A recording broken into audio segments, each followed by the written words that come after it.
Charter Local Edition. My name is Brad Pomerance. We are in the Inland Empire today, and we are joined by Ted Alejandre. He is the elected superintendent of San Bernardino County, and we are still reeling over the tragic circumstances that surrounded the Inland Regional Center in the city of San Bernardino. And sir, I am just so very, very sorry for our community, the Inland Empire community, the California community, and our nation. And I want to start with, how are you, how are your employees, how are the school districts doing? This was not an event at a school district, but I am sure that there are ramifications.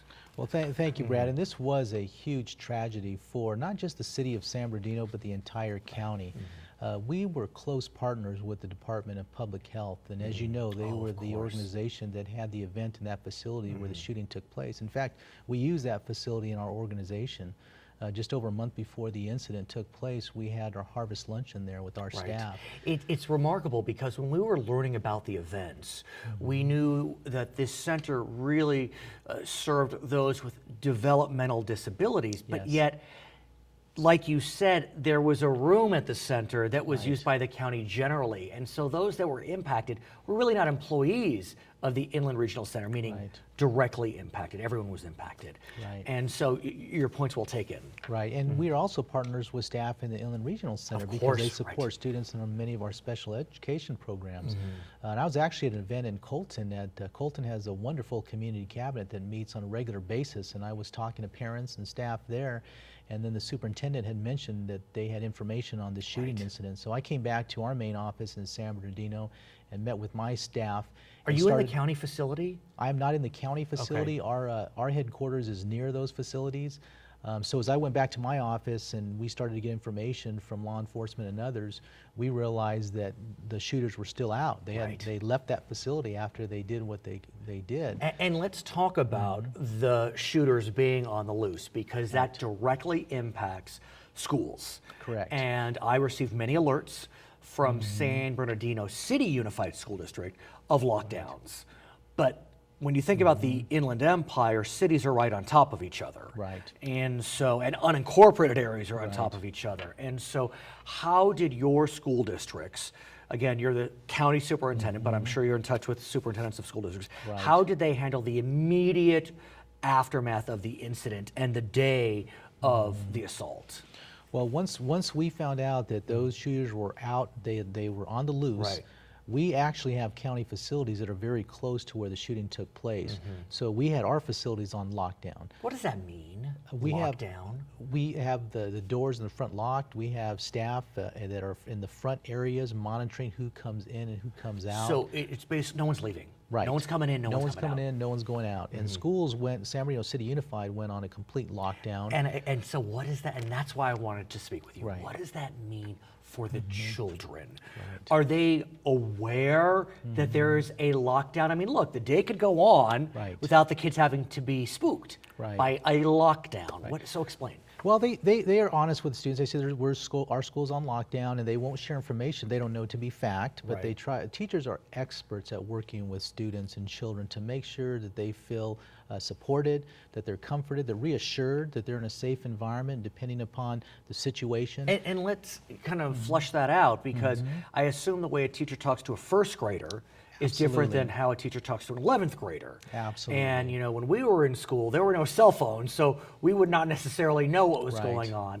You know, by the time kids are in junior high and high school, they're probably, I mean, I guess they're not supposed to have their cell phones with them, but look, they may receive information during the day about what's happening on the outside. And that's absolutely true. If you're if you're in middle school or high school, it's much different. You know, I was a middle school principal when 9/11 happened, and teachers had it on TV so that everybody can take in the news at the same time. And obviously, we were farther away, so it wasn't an immediate situation for schools out in California. Did that happen here? Because I don't know if we'd want our kids to see the television coverage. In most cases, it did not. I think they wanted to make sure the facts were there, especially at elementary schools. They don't even have TVs that are connected to services inside the classroom in most cases.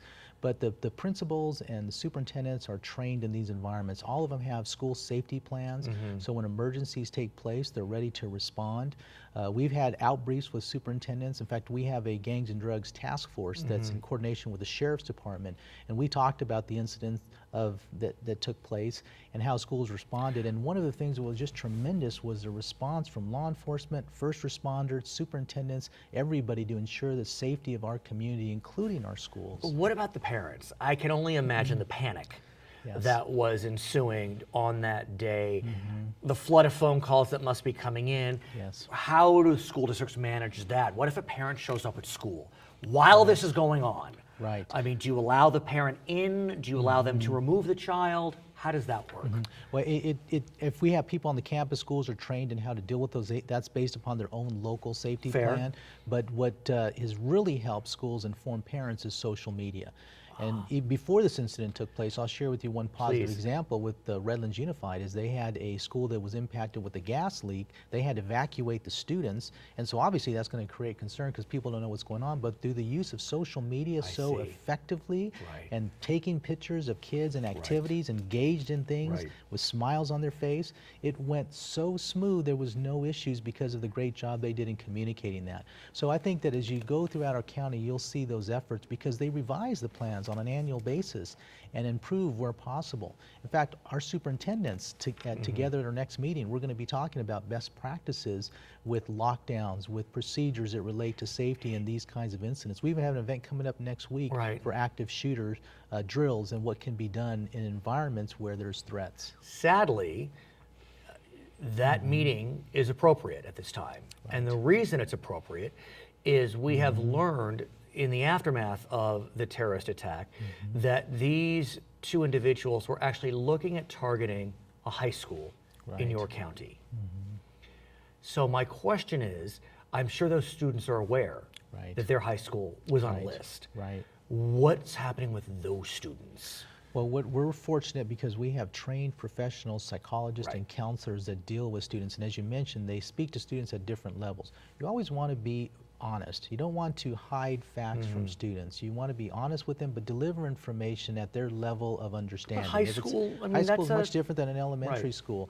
There's recommendations that the county office has provided to all districts from the National Association of School Psychologists that give some general guidelines and some details, but the training that psychologists and counselors receive on a regular basis puts them in good positions to have those conversations with administrators, students, and staff so that everybody has a perspective of what they should be looking for. So where do you go from here? What are you telling the students 3 months out? Are you trying to put it behind them, or are you still giving them a place to voice their fears? Well, I think that this hit home so closely because it occurred in our county and the city of San Bernardino. However, these events have taken place on a national basis, almost weekly, almost daily in some cases. That's another conversation. And so I think the understanding that we have to be prepared and we have to address this issue is becoming a conversation that's occurring in all corners of society, including education. And so our teachers, again, and our administrators are delivering that message and having those conversations. In fact, we have a county-wide student advisory group that I just convened last year. Our first meeting this year took place this last weekend out in Etiwanda. And we had about 80 students from the east and west end of the county, and we talked about the issues relating to our community vital signs, which include health, education, safety, and other key components of the countywide vision in San Bernardino, which has been such a key focus for our entire county and has put us all together working collaboratively to address those needs of our citizens and community. But these students are addressing that issue of safety. They're coming up with recommendations they feel are important to them and their schools.